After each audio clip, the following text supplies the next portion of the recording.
بسم الله الرحمن الرحيم. قال الله تعالى في شان حبيبه الكريم: إن الله وملائكته يصلون على النبي يا أيها الذين آمنوا صلوا عليه وسلموا تسليما. اللهم صل على سيدنا وشفيعنا وطبيبنا ومولانا وملجأنا محمد معدن الجود والكرم وآله وبارك وسلم. أعوذ بالله من الشيطان الرجيم. بسم الله الرحمن الرحيم.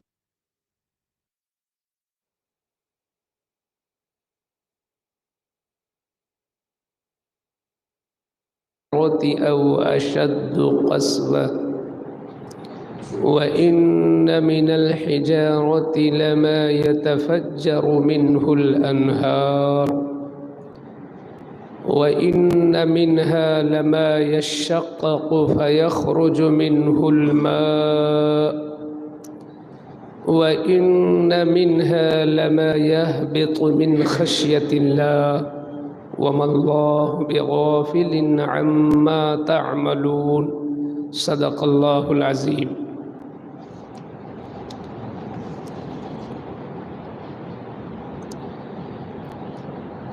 حضرات گرامی، اسی سورہ بقرہ میں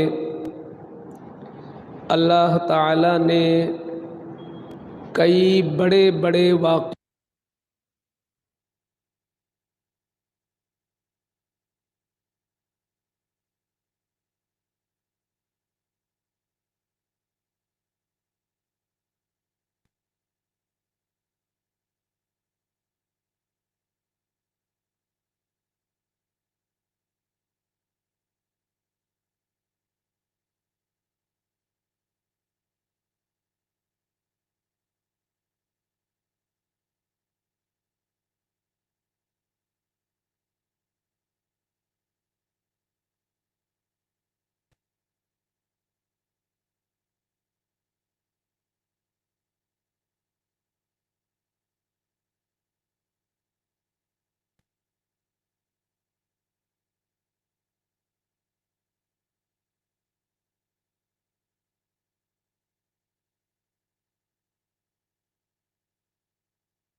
دیکھنے کے بعد بھی وہ ایمان نہ لائے.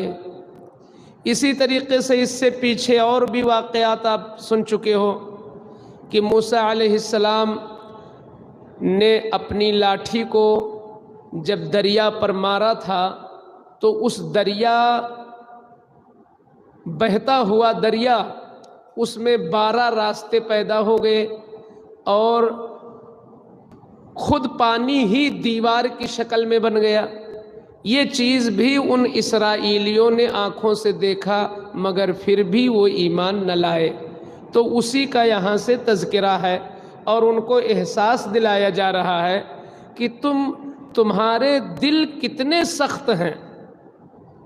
تمہارے دل تو پتھر سے بھی کئی گنا زیادہ سخت ہیں، کیونکہ اتنے بڑے بڑے واقعات دیکھنے کے بعد انسانی عقل کا تقاضا یہ ہے کہ اس کو بہرحال اس نبی پر ایمان لے آنا چاہیے جس نبی کے ہاتھوں سے اور جس کی موجودگی میں اتنی بڑی بڑی چیزیں ہو رہی ہیں.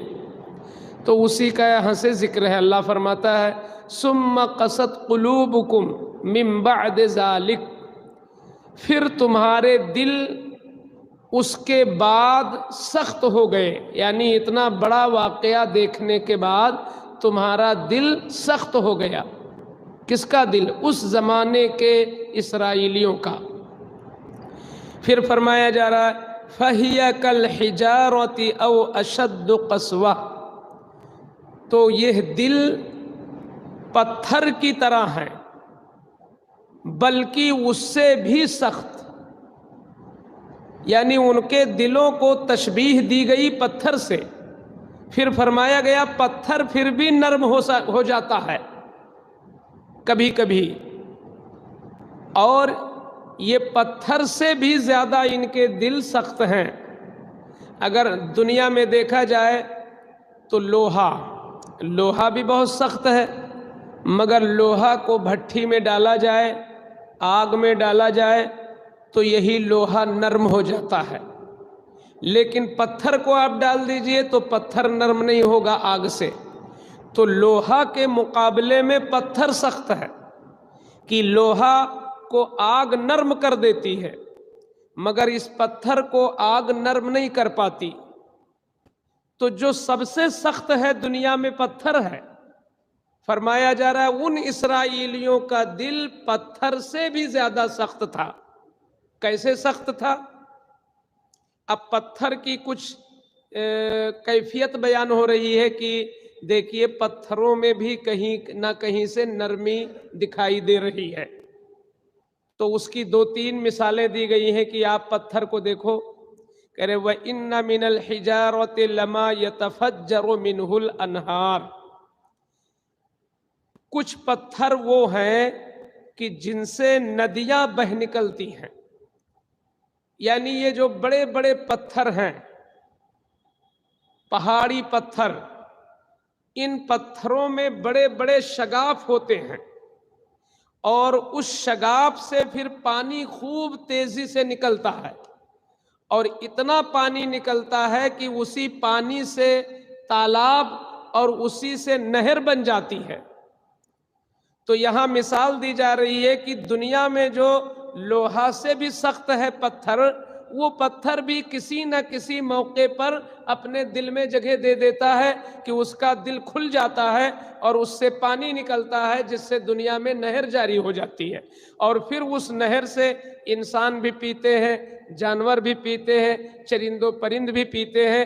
تو وہ پتھر بھی فیض پہنچا دیتا ہے کہ اپنا سینہ کھولتا ہے اور خدا کی قدرت سے اس کے اندر سے پانی نکلتا ہے، جس سے دریا بن جاتے ہیں۔ اور آگے فرمایا جا رہا ہے وَإِنَّ مِنْهَا لَمَا يَشَّقَّقُ فَيَخْرُجُ مِنْهُ الْمَاءُ، اور کچھ پتھر وہ ہیں جو پھٹ جاتے ہیں تو ان سے پانی رستا ہے، یعنی دھیرے دھیرے نکلتا ہے۔ تو 2 چیزیں ہیں، کچھ بڑے پتھر جس میں بہت زیادہ سوراخ ہو جاتا ہے شگاف، جس سے تیز پانی نکلتا ہے تو نہر بن جاتی ہے، اور کچھ پتھر جو دھیرے دھیرے اس سے بوندے بوندے پانی نکلتا، تو جس کی بنیاد پر چھوٹے چھوٹے چشمے تیار ہو جاتے ہیں، تو ان چشموں سے بھی انسان فائدہ اٹھا لیتا ہے۔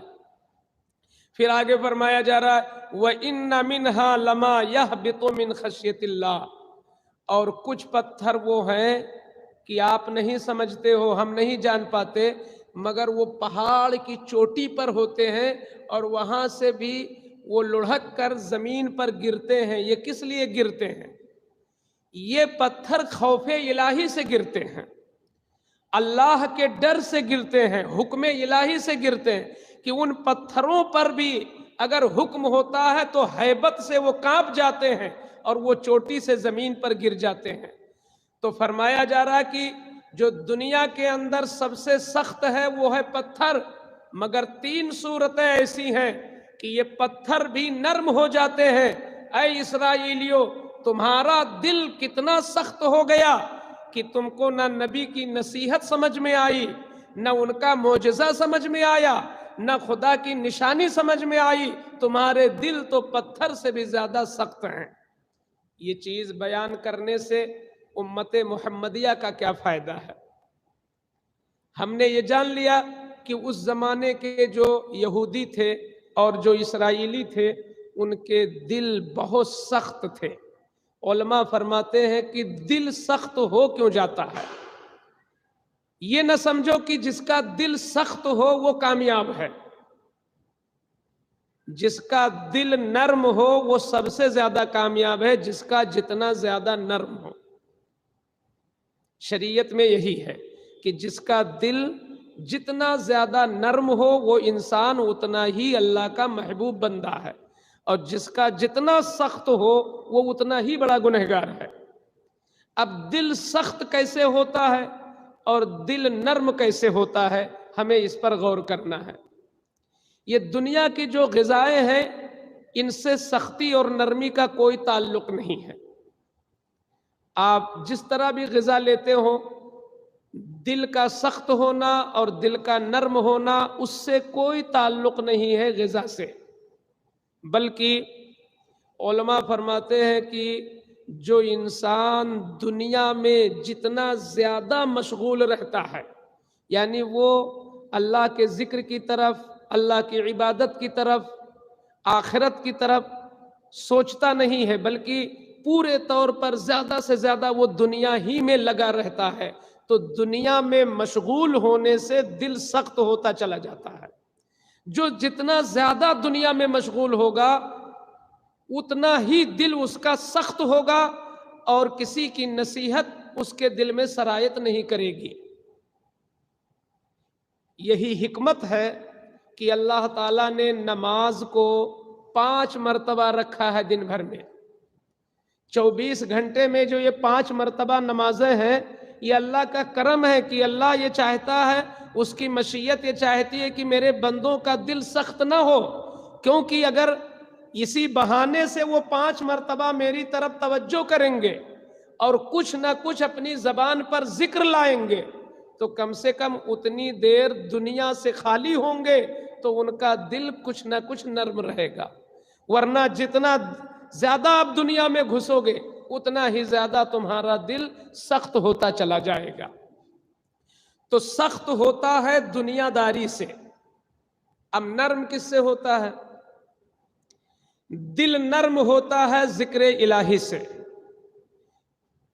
دل نرم ہوتا ہے نیکوں کی صحبت سے،